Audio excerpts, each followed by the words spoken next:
Good morning, everyone. We're going to go ahead and get started because I don't see anyone else that is jumping on at this point. So my name is Amy Seward, and I am the Deputy Director here in Knox County. I'm one of the co-chairs for our EMAO Amish Health and Safety Caucus. Jason, do you want to introduce yourself real quick? Yeah, good morning. My name is Jason Schroer. I'm the director of the Holmes County Emergency Management Agency, and I co-chair the Amish Health and Safety Caucus along with Amy. All right, so this is our second meeting that we are having. Jason and I have met to discuss like where we want to see the caucus go, what kind of information we want to share out with the group, and then what you're seeking as a member or as a participant of this meeting. So I will go over our agenda for today so that we can get our guest speaker going. So this morning we're going to have a guest speaker with us. And they're going to, Marcus is going to share with us about the Amish culture and just a little bit of the history of the culture and why they came here to Ohio. But before we do that, we're going to go around and just do a quick introduction of who we have with us today. Sorry, I'm kind of going off track of our agenda here. And then after our guest speaker will do any kind of updates from the various health and safety events that have happened this summer. And then we'll quickly go over some of the current events that are happening within the Amish community. There's been some newsmakers that happened last month. And then any questions that you might have for the group, and then we will dismiss. So at this time, we will go ahead and just, I'll just go alphabetical order on my list here. Just share your name and then what county you're from. So then that way that we kind of have that idea of who we have in our group, and if you want to share, if you have any Amish population in your community, that would be great. So Destiny, I'll go with you first because Brittany, you just came on. So Destiny, if you want to go ahead and go. I'm Destiny Heimberger. I'm with Richland County EMA. Our county participated in Morrow County's Amish Health and Safety Fair earlier this month, and we do have some Amish population as well. All right, perfect. Is it Britton or Brittany? Brittany. Okay, perfect. If you want to go ahead and share, Brittany. I'm sorry, I just got on. I don't know what we're sharing. You're good. So if you want to go ahead and share what county you're from, and then if you have any Amish population in your community. Okay, yeah, I'm Brittany from the Highland County Health Department in Highland County, and we do have a fairly large Amish population down here in Highland County. All right, perfect. Thank you. Director Fott. Yeah, my name's William Fott. I'm Director of Emergency Management in Benton County, Ohio. And yes, we have a pretty large number of Amish folks in our community. Excellent. Thank you. Jason, did you want to share anything else? Just the fact that we do have a large Amish population. We're the second largest in the United States. 49% of our population are Amish in Holmes County. Perfect. Thank you. Jeff?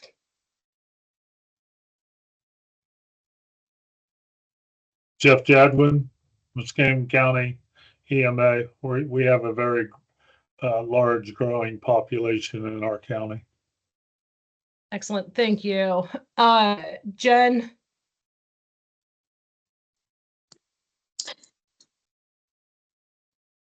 Hello, this is Cammie. Jen actually stepped out of the office for a minute, but Jennifer James and Cammie Stanley, both with Tuscarawas County EMA.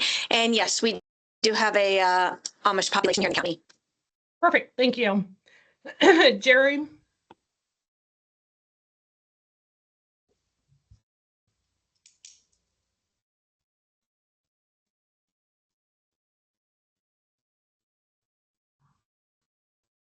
It doesn't sound like Jerry's mic is working. Can you guys hear me? Yes. Hi, this is Tom Brennan from Wayne County, EM specialist. Jerry Winkler is our director. And we have about 9,000 Amish residents here in Wayne County. All right. Excellent. Perfect. Thank you so much. Jordan?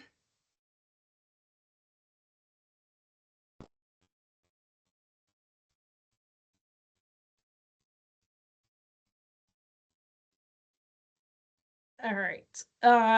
Marcus, I'm going to skip you because you're our next speaker. So I'll let you talk during that presentation. Melissa?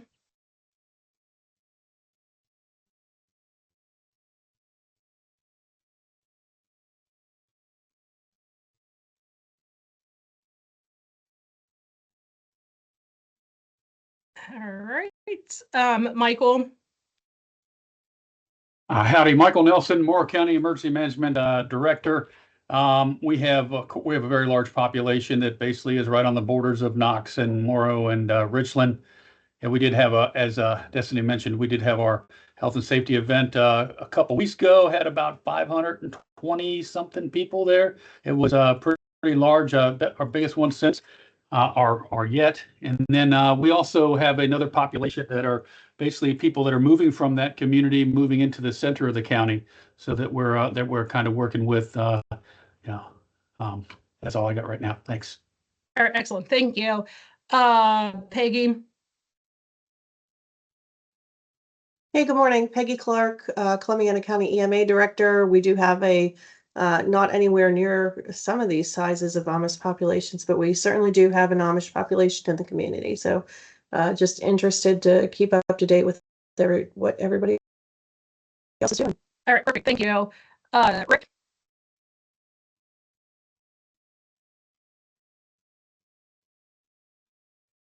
Hi, it's Rick Evans, Resource Solutions, former Director of Richland County EMA. Perfect. Thank you. Robert.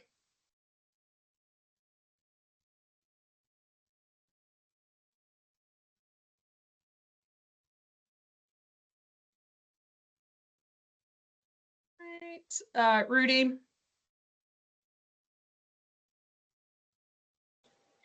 Yes, Rudy Sachik, Columbiana County EMA, also with Peggy Clark, and we have about 30 families here in Columbiana County. Perfect. Thank you. Hello, Sarah? can you hear me? Oh, yes, we're good, Jordan. I don't know if we can hear you. I'm gonna hop in here. Yeah, I'm Jordan Chi from Holmes County EMA, and yep, we have quite a large population here as well. Also, my mother-in-law works with Marcus Yoder, and her name's Elaine Miller, so I have a neat plug-in. Perfect. Thank you. Sarah? Sarah Potes, Richland County EMA. And as Michael and Destiny mentioned, we have a small Amish population in the southern part of our county near Morrow and Knox. And excuse me, I believe we also have a small Amish population in the northern part of our county also. Excellent. Thank you. William?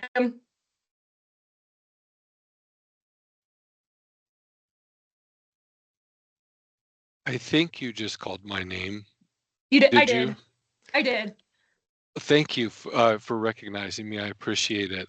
My name is Matt Sturgeon, one of two mass care coordinators in the state of Ohio. And obviously, we are very interested in every segment of our population. I had worked with our Amish residents in Knox County, Medina County. I've been involved in Amish health and safety fairs.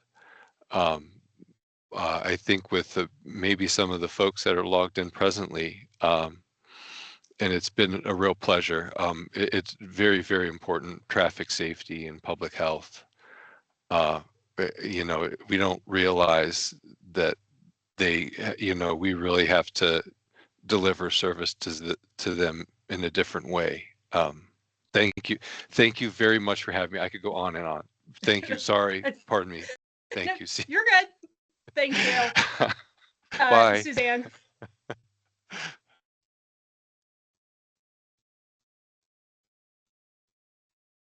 Hello, I'm Suzanne Dappridge, Emergency Preparedness Coordinator with Knox County, with Knox Public Health. And yes, we have an Amish community here as well. Excellent. Thank you. Tom, we already talked to you. And then Tim.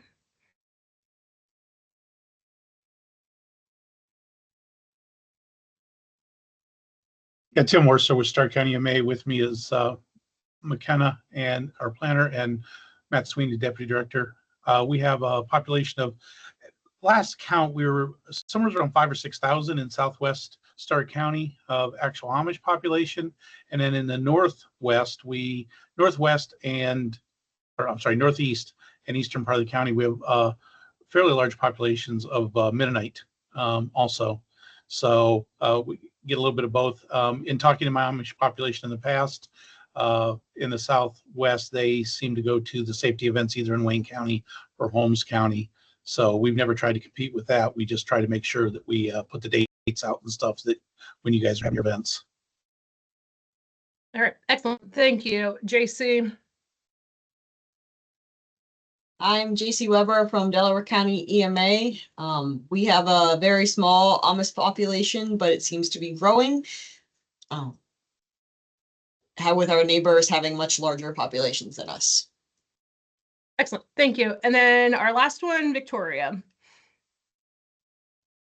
Hi, I'm Victoria Wolf. I am with the State of Ohio Public Health Department. So technically this falls under like all of us, but just kind of looking to learn a little bit more and be able to help our communities. Excellent. Thank you so much. Hey, Did Amy, I miss? We also have Tom from Carroll County on. Yeah, he is on another chat, or he's Okay. doing another Zoom call. So yes, we have Tom from Carroll County.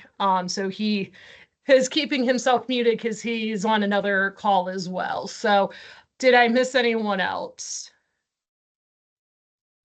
All right, excellent. So at this time, oh, sorry, Keith. That's all right. Keith Severns, Director for Hardin County, and we have a very large population of the Amish. Excellent. Thank you. All right. So at this time, I will go ahead and Jason, do you want to introduce Marcus for us? Yep, absolutely. I have the privilege of introducing Marcus Yoder. He is the Executive Director of the Amish and Mennonite Heritage Center here in Berlin. He has a wealth of knowledge with the Mennonite and Amish culture. And without further ado, Marcus, thank you very much for joining us and to sharing your knowledge this morning. Yes, thank you. Good morning. If there are issues with my audio or anything you have, Jason, you might text me so that we can hear and understand. Yes, we can hear you loud and clear. All right. So my job this morning, as I see it, is to give you an overview of our Amish world and a little bit about the population, and then particularly how it relates to your work with health and safety and emergency management. Let me first of all begin by just giving you an invitation. I work the center where I work it's a research center and a public. The public comes to Holmes County. We get 3 to 4 million visitors a year who come to see the Amish community, which brings its own set of issues. But so we do interpretation, historical interpretation with a large mural, 10-foot high, 265-foot long painting that a German-born artist painted in the 1980s. And so we tell the story of our people using that. The Amish people, let me first differentiate between the Amish and Mennonites. There are so many misnomers. The biggest thing, the biggest difference between Amish and Mennonites is automobile ownership. That is one of the biggest differences. Now, there are Mennonites who drive horse and buggy. So that's not the only fair way to look at it. Probably the one bigger thing, though, is the Amish do not have church houses. So they meet in districts, which is important for you to understand. Districts are neighborhoods of people who gather together for church. In Holmes County, in the greater Holmes County community, there are 310 church districts. So a district, maybe 20 to 40 families, they ordain their own ministry, 2 preachers, a bishop, and a deacon from within the congregation, from within that group. And so it's important to understand that there's this kind of tightness to their world that is, it begins with their family and extends into their district and then into the community, kind of in concentric rings. We are a Christian movement. We come out of the Protestant Reformation. I'm not going to bore you with a great deal of history. My major's at both the Ohio State University. E. Gordon Gee taught us to use the proper way to say that, the Ohio State University, and I have a degree from Yale as well. I've studied our people, so the history of our people, but we come out of the Protestant Reformation, and in Europe, because of our idea about the separation of church and state, we have historically, we're the first group of people in the Protestant Reformation to call for the separation of church and state, and that the church should not be bound to a political entity. And because of that, and because of where Europe was at the time, we were persecuted. And that persecution pushed us, and we were not, one of the big parts of that persecution is we were not permitted to own land. And so when word came to the European Amish and Mennonites about land in the United States, in Pennsylvania particularly, they moved. Now, not as many of them as you sometimes think. The Amish in Ohio, and well, there's 400,000 plus Amish in the United States. We'll look at those numbers in a little bit, but most of those come from a small group of 300 people who immigrate. So our genetic pool is very narrow. And so we're ripe for genetic studies. There are a number of clinics who do genetic studies with the Amish because the gene pool is so small. Our family trees don't look like trees, they look like triangles. They go back to this kind of core group of families. But out of that world came this kind of deep commitment to our historic faith. Now, our faith is a suffering faith. It has been in years gone by, which does actually play into how we live today. Most of us aren't called to suffer for our faith, but it does lead to a kind of, we deal with suffering and trauma a little differently than other cultures might. And I like to think, I tell my Amish friends, we're a subculture within the greater American culture. We've embraced some of American culture, but we are a subculture. So we have this deep commitment to our faith. And our faith is a traditional Christian faith. The Amish use the German Bible for worship, actually Luther's translation of the German Bible. Mennonites use English translations. So I started by talking about the difference between Amish and Mennonites. We carry the same theology. Mennonites are simply more integrated. They're, like I said, in particular Ashland and Richland County, there are populations of what we would call horse and buggy Mennonites, or old order Mennonites, that drive horse and buggy yet, but they do have church buildings.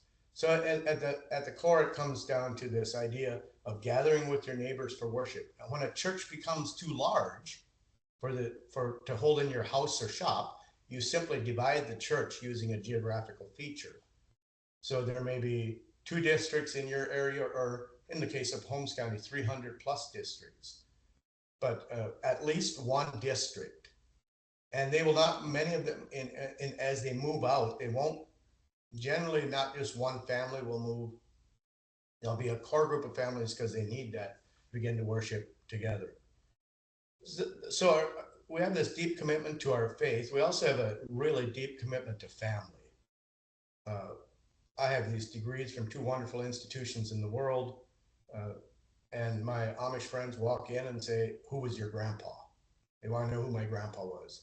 And when I tell them I'm Monroe's, Milo's, Leroy's, Marcus, oh, they'll say, you're my first cousin once removed on my mother's side. And I grin a little bit because I have a lot of relatives in this community. My dad is from a family of 12, and I have 74 first cousins on my paternal side and about 300 second cousins. And it means something to them to be connected in that way. But it also means something in relation to keeping family units intact, which plays into your world a fair bit. When you think about caring for these people, you have to think about doing it in the sense of families. An individual in this community will always look to their, first of all, to their family and then their community to think about what to do in times of trauma and things like that. So our faith, our families, I also tell people we live in a bubble here in the greater Holmes County community. And when I talk about the greater Holmes County community, let me just define that. I'm doing a large demographic study right now. You'll get a bit of that as we go through the presentation today. But there are 40,000 plus Amish that live within 30 miles of Berlin, Ohio. So Berlin that's not in the middle of Holmes County, but geographically it's close, maybe to the east side. But we simply drew a circle, a 30-mile radius circle, and there are 40,000 plus Amish who live within that. That touches the neighboring counties, Knox, Tuscarawas, Stark, Ashland. I might be missing a few there. Wayne as well. So, but within that unit, there are only a few families that I know where the children aren't living with their mother and father. And so there's not a lot of divorce or separation. Now, the Amish have taken the lead in our Plain community at saying we need to deal with the abuse that happens in our circles. We are human after all. And so they have something they call the restoration team that actually, when they find out about sexual or physical or emotional abuse, they will step in. And if there is a crime committed, they will either help that person or turn that person into the authorities. Because in our commitment to family, sometimes we have allowed things to happen that have been unhealthy, but they really do want to bring change there. So faith, family, and community. That's a third piece of it. I tell people that there is probably no other place in the world that I'd rather have something bad happen to me than this community, because my family will be taken care of. Each of these, the faith, family, community, carries a negative piece to it as well. Our commitment to this kind of deep historic suffering faith sometimes creates a fatalism that can almost disregard pain and suffering that's happening in the modern world. Like I said, the commitment to family can kind of lead to allowing things to keep going in families that shouldn't. And our commitment to community, it is so beautiful. You think about barn raisings and benefit auctions and things like that, but it also can sometimes come across as they're minding your business. I live in a small condominium association because I can't afford any Holmes County land. And there is an older Plain lady who lives across the street from me, and I run. And one day she called me and she said, what were you doing outside at 4:30 this morning? And I said, well, I was going running. And she said, well, you weren't wearing your bright colored shirt. Are you sure you were safe? And I literally thought, what were you doing minding my business? But that is a part of kind of extending ourselves to each other. So it can come across that way. In Ohio, Ohio has 74 unique settlements of Amish. When we're talking about a settlement, we're talking about a locale that is separated from another community.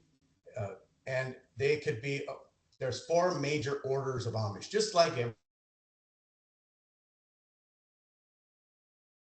into groups, and they've come about as with personality clashes, but also with how far to integrate into the modern world.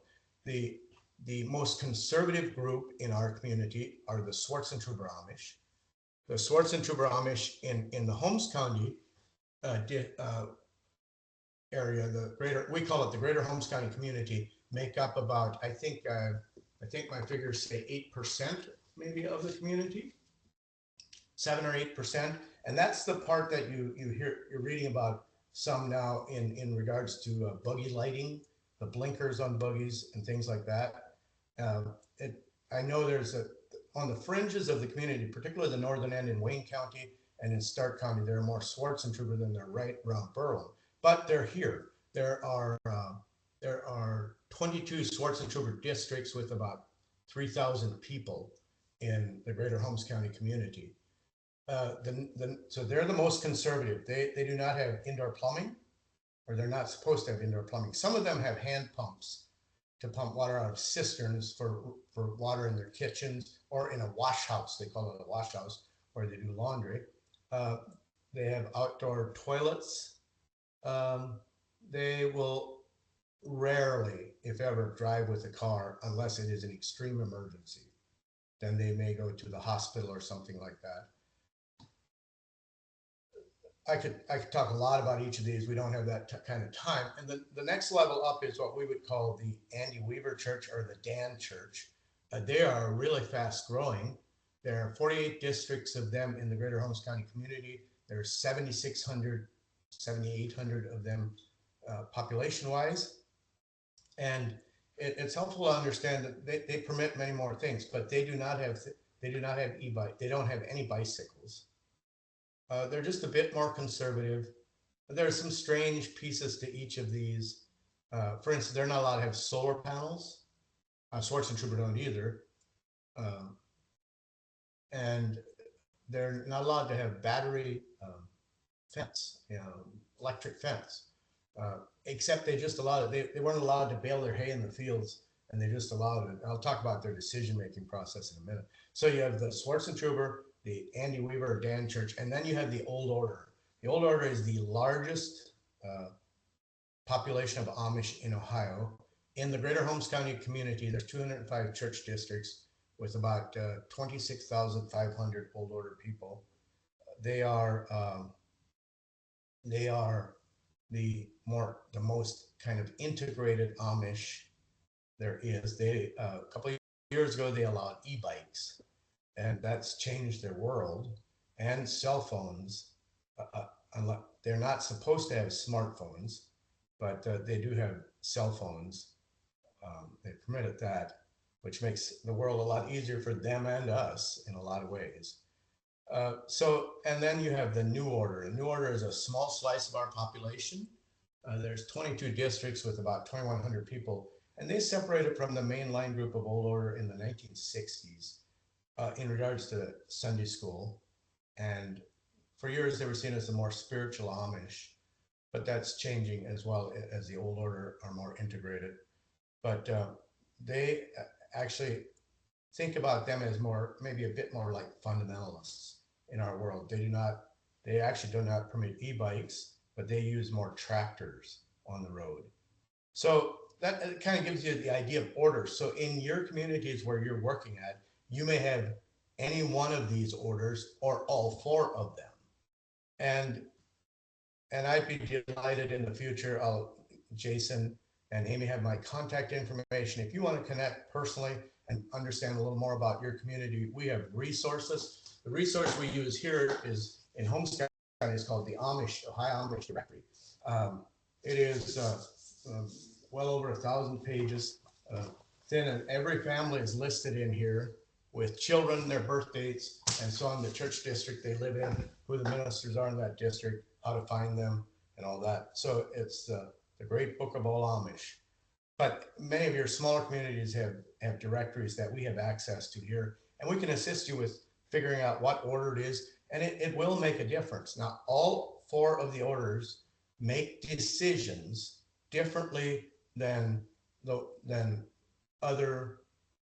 rest of our culture around us. Most of the decision making that happens in our world today is how will it benefit me, or how will it be negative? They actually tend to make decisions thinking about what will this do to our faith, what will it do to our families, and what will it do to our community. So one good example of that is e-bikes. 5-8 years ago, the Holmes County Old Order community, the largest one here, was wrestling with e-bikes. Should we permit battery bicycles?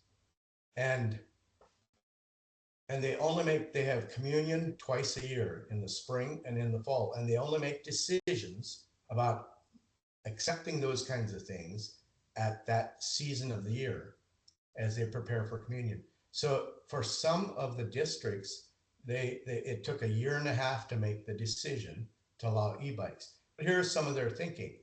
My uncle is an Old Order Amish deacon, church leader, and he says, we wrestled with it, and it's the men and women who are members sitting together, and they make the decision together. It's not just the church leadership. Church leadership has voice, and maybe stronger voice of council, but at the end of the day, every district votes, and it has to pass. I think most districts have now set it up that if there are 3 dissenting votes, something will not pass. So therefore, a couple, man, husband and wife, couldn't hold up the process of the church.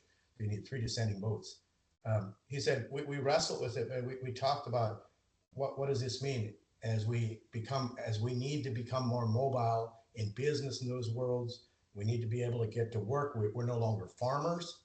In Holmes County, there's only about 10% of our community is engaged in any form of agriculture. And so how do we get to work? And there is a good market for 15-passenger white vans in this community. They're Amish haulers, and they take them on trips and so on. But they talked about this a lot, and they said, well, we're getting some negative influence from our taxi drivers, they call them. They're kind of like glorified Ubers. But they said, how do we know that these are good people? And some of them were struggling with some of that. They said, so if mom and I want to go out on a date, we have to get this taxi driver to take us. This is my uncle's words. And he sits and watches over our shoulder. He said, here we can take the e-bikes, and we have about a 10-mile radius rather than walking or just a regular bike, 10 to 15-mile radius. So after wrestling with it 1.5 years, they permitted the e-bikes. The funny thing is, they had the church service communion where they agreed to permit the e-bikes was on a Sunday, and by Monday morning, people were driving e-bikes on our roads. So therefore, they had them in their garage waiting till the decision was made. Most of them have a sense of what happens. An Amish church is made up of members. They're the only ones who can vote. And you've all heard of the Rumspringa. By the way, don't believe much of what the modern media puts out about the Amish. They love the sensationalist pieces of it. And a Rumspringa is one of those pieces. That is a term, it's literally called running around. When the Amish youth reach 15, 16, 17, they're given more freedoms. And our commitment as Amish men has always been, we will not baptize. So we don't baptize infants. We baptize only adults who have willingly made a decision to follow Christ in the church. And so they have to be of adult age to become a part of the church. So many of the Amish young people are given some freedoms. Some of them buy cars, wear English, anything that isn't Amish is we call English, wear English clothing, and look completely like your youth might. And that's not all healthy. We never had children. They're very fortunate we never had any, but if I had a 16 or 18-year-old, I'd struggle at giving them that they're not at the age where they can make good decisions always. But generally, they've also been well taught. In our Amish circles, education stops at the 8th grade. That doesn't mean they stop learning. There's a Supreme Court case, Wisconsin versus Yoder in 1972, that gave the Amish the freedom to stop school in the 8th grade with the understanding that they would learn a trade and they'd keep learning. This is a strong reading culture, so people are always learning. I tell people, I have Amish friends who are smarter than professors in particular fields that I met in university because they have read so prolifically. But so when you're out of school in the 8th grade, you either go to work for your dad, or if you're a girl, you might work with your mom, learning skills at home, or you might go work out and you learn a trade. And their idea is you become a good citizen in our world and you give back to our faith, our family community around us. And so that is the general shape of the community. Now, the Amish community in the United States doubles every 21 years. So the doubling rate, they call it the doubling rate, people who study these things call it the doubling rate. I don't know if you can see this. I don't have it ready for you. There'll be a modest fee associated with the demographic study we'll produce at the end. If you're interested, let me know. But I just took a look at the old order. This is the tree. This is the youngest, 0 to 10 year olds. This is the oldest, over 80. And so I just calculated this morning that almost 60% of the Amish population, 58% of the older Amish population is under 30 years old. So there are a great many children and young people and young marrieds there. And one of the reasons that doubling rate and this age thing is such a deal is their retention rate is very high for a religious group. So overall in the Holmes County Amish community, 70, and in your communities in the state, 75% of the young people will end up remaining Amish, either married or single in the future, but mostly married. And so the retention rate is what they call that. How many young people stay in the church of their parents is about 75%. They do have more children than the average American household. It's about the average household census-wise in Ohio, where there are Amish populations, is about 2 people more per household. Now that could be skewed just a little bit by, we also take care of our elderly at home unless we can no longer do that, and then they will go to nursing homes.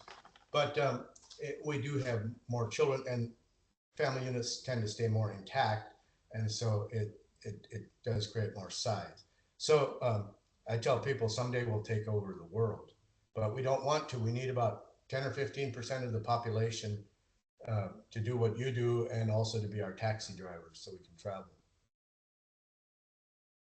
In Holmes County, or in Ohio, there, like I said, there are 74 settlements, unique settlements. There are 696 church districts, and there are 86,000, it's over 87,000 Amish in Ohio alone. We are second to Pennsylvania. Pennsylvania is probably about 96,000 Amish in quite a number of communities. So let me just kind of transition now and think about, what does this have to do with what the work that you're doing? Emergency planning, communication, community response, and so on. I want you to think a little bit, again, like I said, this is a community, sociologists call this a high context collective society. They are, rather than a fast moving individualistic society that much of the rest of our North American world is. Oh, by the way, one other thing, the Amish are in 32 states, 3 Canadian provinces, and there is 1 church plant from the New Order in, I think, Argentina, but mostly North America. There are no Amish left in Europe. They integrated with the Mennonite church there. So this is it for the Amish. So like I said, this is a high context collective society rather than a fast moving individualistic society, which means they communicate differently, and they understand communication differently than many people around them. They rely heavily on context, and a lot of their communications are implicit rather than explicit. They're collectivists. They value deeply these interpersonal relationships, and they have members that form kind of stable, close relationships. So we can fight within our circles, but when we feel the force of an outside world, then we tend to bind together. And I think a lot of the issues over the years where Amish have clashed with the world around them have come because both sides do not have a clear understanding. The communication breaks down, and they're not compartmentalized between their public and private sphere. So their work world is their family world, is their church world, is their world, where we tend to segment those. And this is a really thick network of community. Something can happen at the west end of the community, and within hours, everyone knows it in the entire community. And so there are there's at least one book that deals with this, and I can give you that information if you want to deal with it later. But they are they're very much in nonverbal communication, and they see and process through nonverbal ways just as much as they do it in verbal ways. And so they tend to not do well in like phone conversations. They would not do well at not being able to see their audience like this. That would be a struggle. It's a struggle for me even, and I have been in the broader world. So their communication styles, like, it is best if you want to communicate with them to go out in person and talk to them and feel their body language, let them feel yours, let them feel your care. You don't even have to say those words, but by showing up, that means a lot to them. And by listening to what they have to say. And also in relation to communication, give them time to interact and react. For most of the Amish population that you're dealing with, English is not their first language. It's not their home language. It's not how their brain thinks in Pennsylvania Dutch, which is a dialect of German. It's similar to Schwabish in German. But so they need some time to process and react oftentimes. In times of trauma particularly, there's been a number of occasions. I lived in Knox County for a while, and I assisted a couple of the,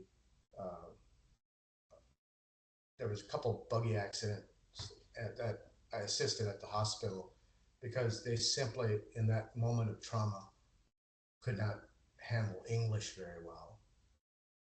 Also in times of trauma or in emergencies, individuals don't often make decisions on their own in our world. I talk to a lot of hospitals about this, and one of the things I tell them is the most difficult thing about COVID for the Amish and in relation to healthcare was not wearing masks. It was that there was a limited amount of people who could be in the hospital room.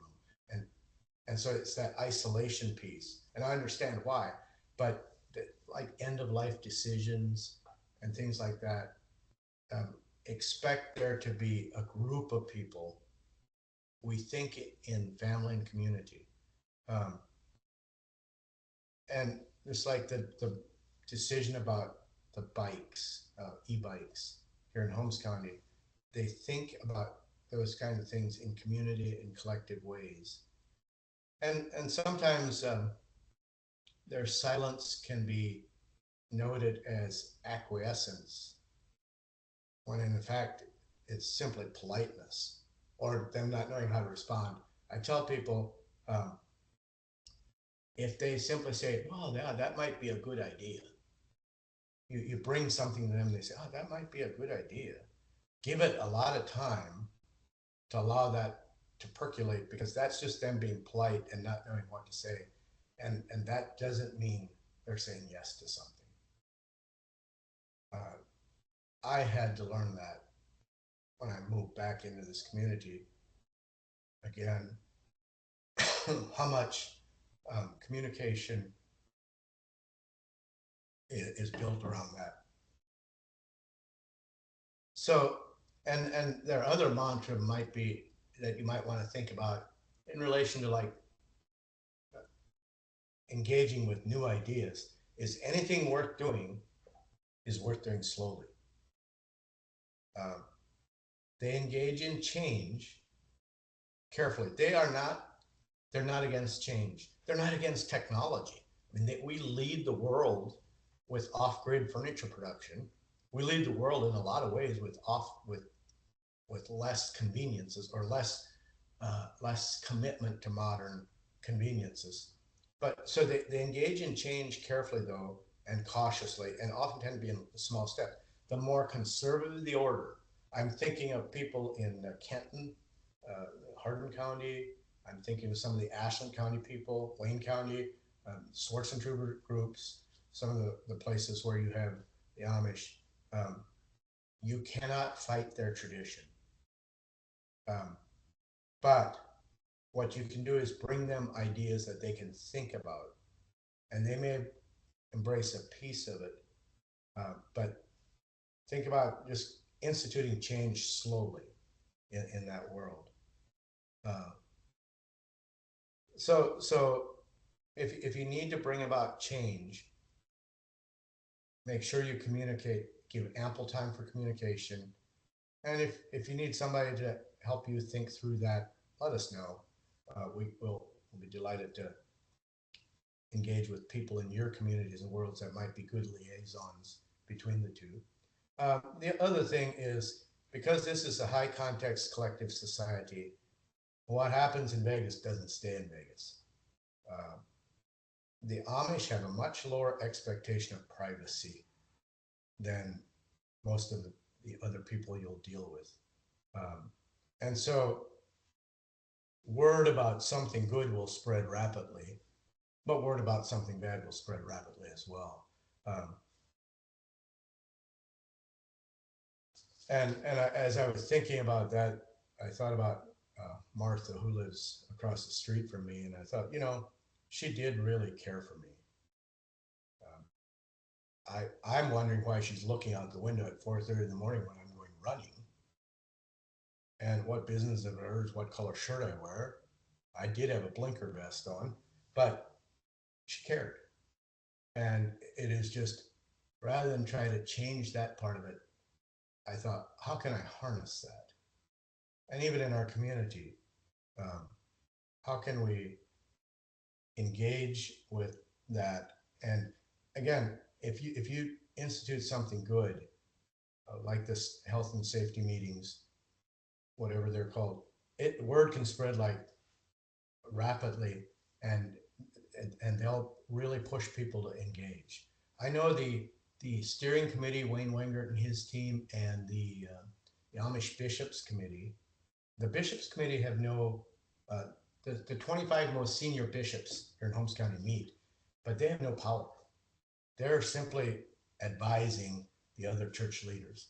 Each church has its own bishop, 2 preachers, and a deacon, and that church makes decisions for them. But these larger groups or these committees and groups can give input. And so when you work with the committees within, if you hear them out, institute some of the things, they'll be the ones who engage the community at bringing these things together. And like all humans, we don't care how much you know until we know how much you care. They tend to emphasize genuineness and relationship over professional certification. I was thinking about this and thinking about the fact that for many of you, you bring education, certification, and these pieces together to our communities, and they respect that. But at the end of the day, what's going to make them hear you is when you listen to them and care for them. In that way, all of us are the same. Great book by a man named James Cates. Last name is spelled C-A-T-E-S. The book is called Serving the Amish. It's expensive, but James Cates was a psychotherapist who lived in northern Indiana in the Amish community there, and was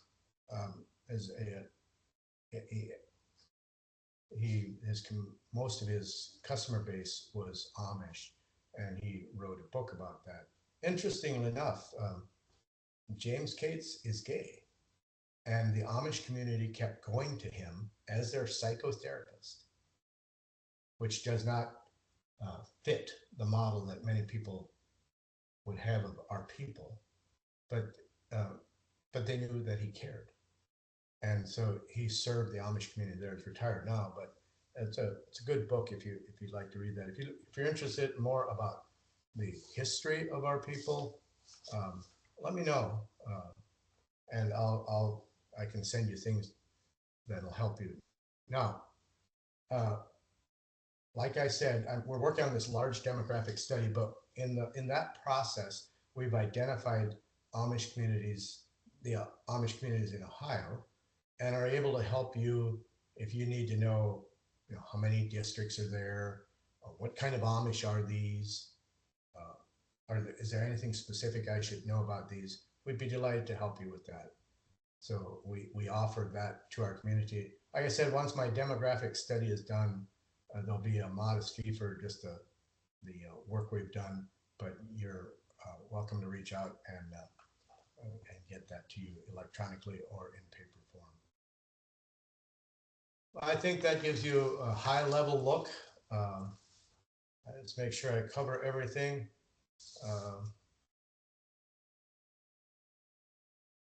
Yeah, and I'm open to questions. It's a little more difficult here, but I'm open to engagement if you wish.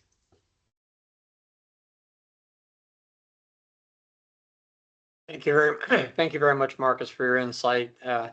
Learn something new every day, and he has, again, a wealth of knowledge. And if you do have an upcoming Amish population in your community, I highly recommend you reach out to Marcus. His contact information, Amy did put in the chat, but we can entertain any questions anyone has at this point in time.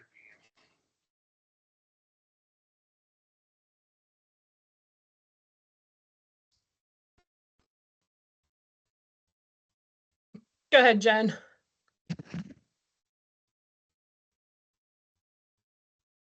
Okay, sorry, can you hear me? Yep. So I don't know how to say this diplomatically, so I will apologize in advance, but it doesn't come out very well.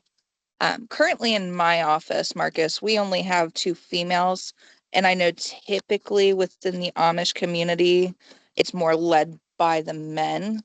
How do you think the best way to approach the Amish population would be for our case? Surprisingly,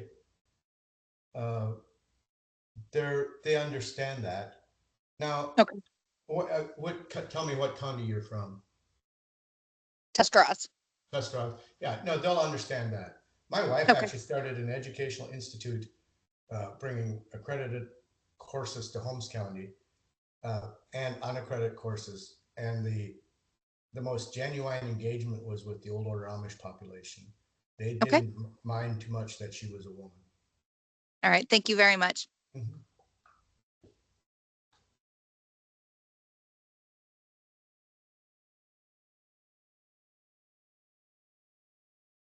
Do we have any other questions, comments, concerns at this point for Marcus? Marcus, if I may, please. My name is Matt Sturgeon. I work for Ohio Department of Job and Family Services. So we are overseeing the state. We serve all of the county agencies here.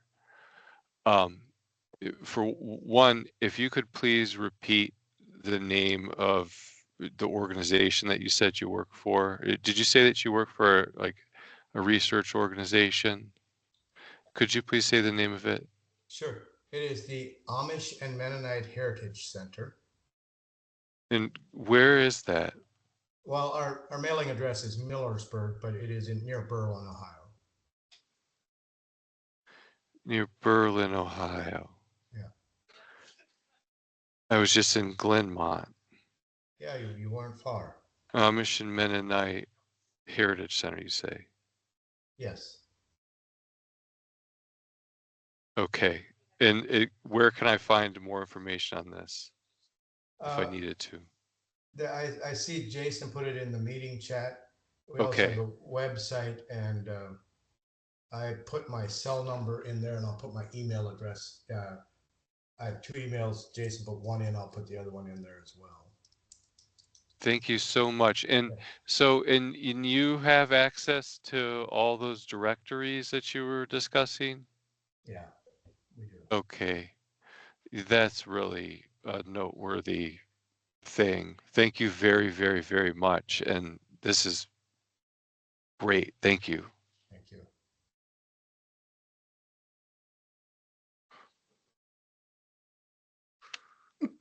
Go ahead, Keith. Marcus, you used the terminology of districts. Is that the same terminology they would use if I was out to talk to them? And would they know their individual districts, how many they have within their area? Yes, that is the term that they would use in English for that, and that's a term you should use with them. Yeah, and you know, unless they're somebody who just isn't very aware, if you go to them now in the greater Holmes County community, the larger communities, it's a little more difficult. But in your smaller communities, you can ask them how many districts are there here, and they'll tell you. Yes. And then my last question in reference to is when we're out speaking with them, I know a lot of times I've been turned to the bishop himself without being able to meet with, you said there was a council. Is that the normal process? And I have the storming troopers in my area. No, there is what we would call it the Amish steering committee. It's 2 or 3 members. They're not they're laity. They're not church leaders who are elected by the community, and they serve as the liaison between elected officials and the community in many cases. But in smaller communities, there are often a church leader or 2 that kind of speaks for the community. But the steering committee takes care of the entire state. So sometimes they may not have the individual information as much, but they get involved in a lot of pieces of our Amish world. So, and each community is a little different as well with the kind of bishop's council. Holmes County is so large that they kind of have that, but in many of the smaller communities where there are 3 or 4 districts or 10 districts, each one just kind of operates on their own, but there's this kind of informal network of connection that happens. And people know each other across districts. The only exception to that is Burkholz, which is back up and running with Sam Mullet. That is a aberrant piece of our Amish world, but be that as it may. Does that help you answer? That does. And do you recommend that you speak to each district then, or just speaking to one district would affect the entire group? Tell me again what county you're at. Hardin County, Kenton area. So one of the things that I'd have to look at is if there are some, for instance, Swartzentruber Amish and another kind of Amish in your community. They won't interact as well across those boundaries in some of the communities. But in many cases, you can ask them, if I tell you, can I ask you to spread this to the others in the community, then they'll do that. Perfect. Thank you for your time. Appreciate it. Mhm.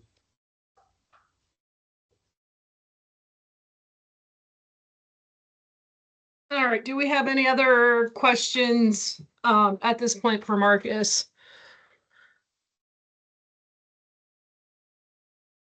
All right, excellent. Well, thank you so much, Marcus, for providing that insight. I had to chuckle, and this is absolutely not funny at all, but we just had a sawmill fire yesterday in our Amish community, and the sawmill essentially burnt down.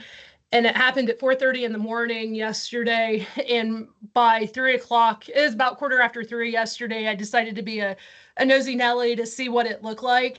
They essentially had it all cleaned up, and they're starting to rebuild today. We joked that they were going to start next week, but in reality, they started today, and they had the trusses for the new building ordered like as of like 2 o'clock yesterday afternoon. So that community, when you talk about the closeness and caring for each other, they were right there and had it all cleaned up, and I mean, that was their business. So, they were losing money each day that they're not open. So, obviously not funny situation, but like I said, I had to chuckle when you talked about that closeness and being up and running, that they come together and do that. They absolutely do. So, Thank you, Amy. And I found out, I already know about the sawmill fire, which happened in your county, and I know about it here.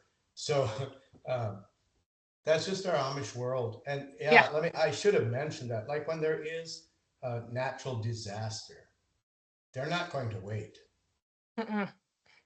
In Indiana, they had a case where the National Weather Service came out to check for tornado damage, and they couldn't figure out what level of tornado it was because the Amish 2 days later had the roofs back on their house. And so that's just, we rely on each other, and it's immediate.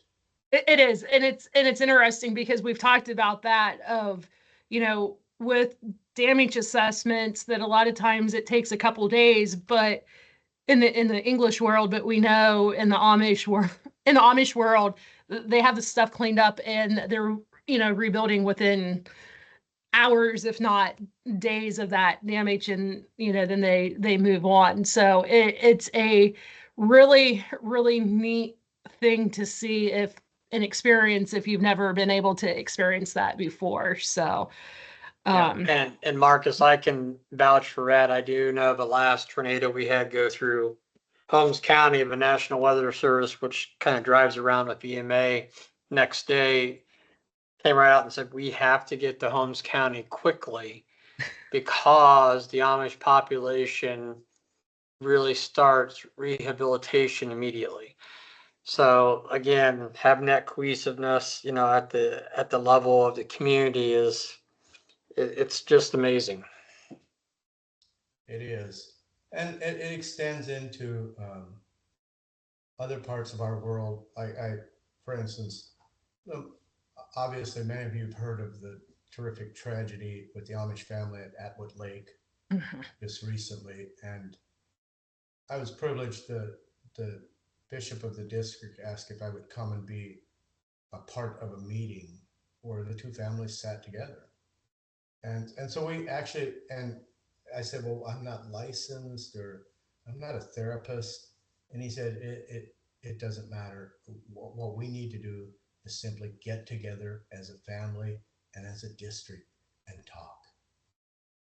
And there's a healing place for them. And in a lot of ways, that immediate response brings a lot of healing to our communities in times of tragedy. Thank you so much. I want to say a word to the work that you do. Thank you for the work that you all are doing to bring help and for your care for our community. The fact that you're here listening shows that you care about our Amish community and world. Thank you for that. Really appreciate it. Amy? All right, excellent. Thank you, Marcus. Really appreciate it. Yep. All right. Thank you so much. All right, we will go ahead and finish our meeting. I have the PowerPoint. I'll send this out to everyone along with the recording, so you have contact information and then what we were going to discuss. So this summer we're aware of several of Amish health and safety events that happened. Ashland County had theirs back in the middle of August. Unfortunately, I wasn't able to attend. Is there anyone on the call that was able to attend Ashland County's event? All right. And then I also found, I did a quick Google search and I noticed that Geauga County, that they had one back at the end of July. Was there anyone in attendance for Geauga County's Amish Health and Safety event?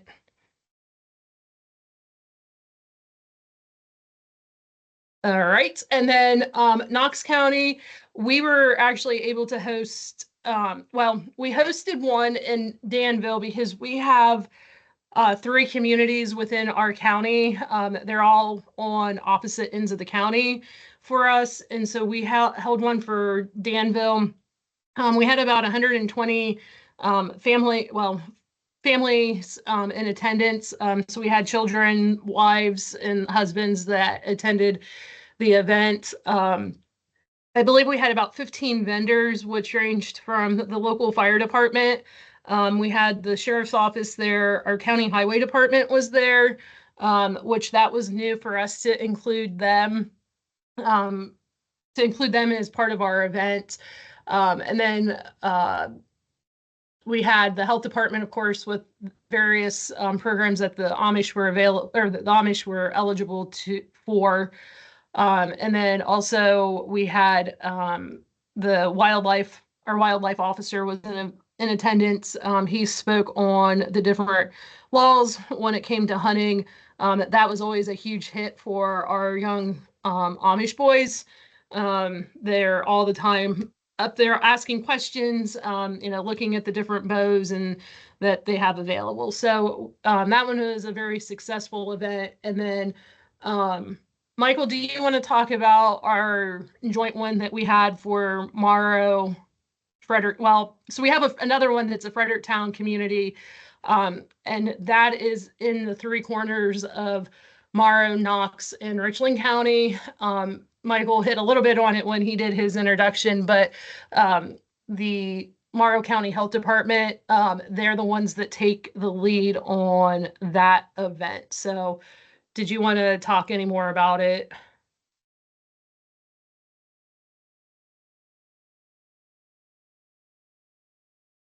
I don't know if he's still. Oh, okay. So Michael actually got off. So he shared that we had about, what was it, over 500 in attendance this year, which was the largest that we had for that community. One of the highlights that we had this year, MedFlight flew in and landed. And so I actually knew one of the medics. And so I stood up there and talked with him and listened to their questions. And they had some really good questions about MedFlight. One of the things that I thought was pretty adorable, but they referenced the pilot as the driver because that's probably something that they were never taught, the difference between a car driver and a pilot. And so they kept referencing the pilot too as the driver. But they were really interested in how the helicopter flew and about what the paramedics did and what the nurse did. So there was a lot of good interaction with them.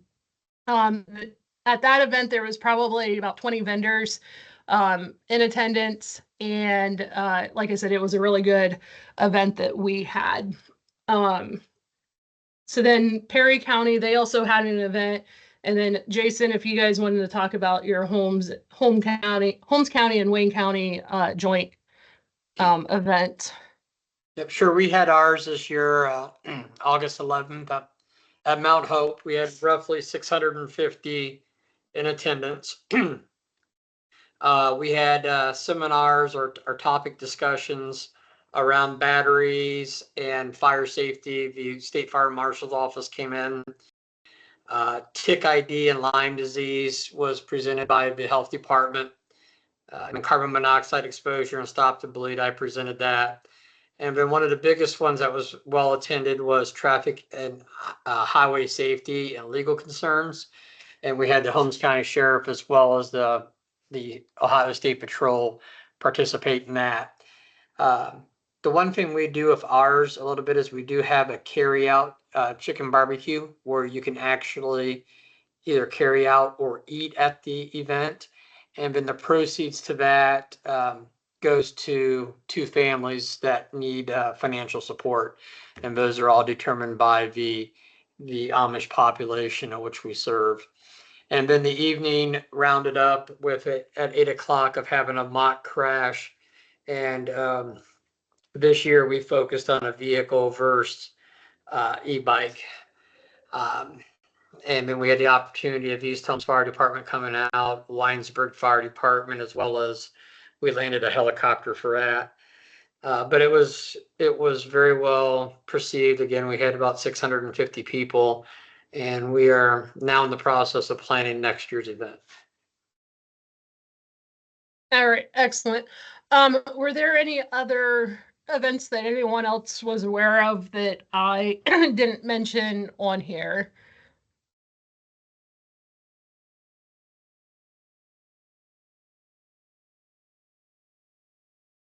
All right, excellent. Does anyone else have any other questions about our health and safety events or like what worked, what didn't work? I know that that was our main focus for our last meeting. So hopefully that you did receive a lot of information from that.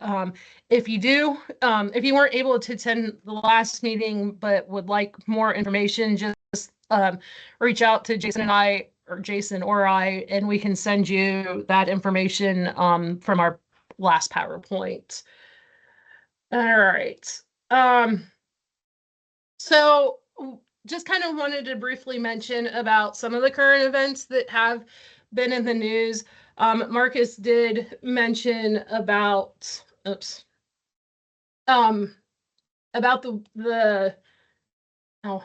about the drowning at Atwood Lake. So it came out that she experienced a severe mental health crisis, and it was marked by the spiritual delusions. I'm not going to go into all that detail, but it's an easy Google search. There's lots of articles and news articles out there about that event. It was a very sad situation. So just kind of think about like the likelihood that this could happen within your Amish community is probably very great.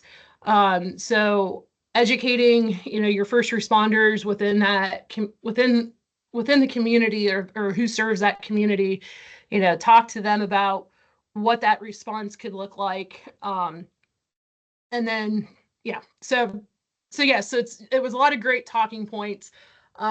I did include articles on like where you can find more information about it. Jason, did you want to share a little bit about your situation with the lady in the e-bike? Yeah, so we had an unfortunate event that actually happened at the East Helms Fire District where I run as a advanced EMT and was actually on this call. Unfortunately, there was a Amish e-bike that was going to turn left into a facility. She waited for oncoming traffic and then immediately turned left, not looking behind her. And then someone was gone about 45, 50 miles per hour and struck her pretty much on the roadway. Unfortunately, she succumbed to her injuries, and that's still an open case right now. But yeah, it's very unfortunate, and this is why our Amish health and safety events are extremely important, that we get out there and we educate the Amish population on the correct ways to make that left-hand turn and just to make sure that, there's no traffic, not only oncoming, but behind you. So again, a very unfortunate situation. She did have on a reflective vest. She did not have a helmet. Thank you. And then another headline, so this came out of Stark County, that there were 2 Amish children airlifted after a crash, and unfortunately the horse didn't make it. So there was an article about it. Tim, were you familiar with this situation? No, just read the article, same as you. Okay. All right, perfect. Thank you. And then something else that that actually kind of I was at a local at my kids' schools, had a meeting last night with our superintendent, and something that kind of just like popped in my head with the upcoming potential of the whole property tax voting. That was like, oh my, we have an Amish population in our community. So how are we properly educating the Amish as well in voting? So that is, once again, I'm not going to go into great detail on that, but that's just something to maybe ponder about and to think about, of how are you presenting facts to the Amish population when there's a likelihood that they will be voting to abolish those property taxes. So think about ways that you can educate them on what the ramifications can be. So like I said, just something to think about of how that population, how we're, not necessarily you, but how are we as a whole community going to do that proper education. And then I'm going to leave it up to the audience of if there's any other happenings in your community that you would like to talk about when it comes to with the Amish, or if you have any other questions or concerns for us. Now is that time that you can ask those questions. Go ahead, Tim. Hey, just asking, has a date been set for next year's event for homes in Wayne County? It has not yet been set. We will probably look at that by the end of the year. Okay, I'll follow up with you then later, Jason. Thank you. Okay. Yep. Sounds good, Tim. Thank you.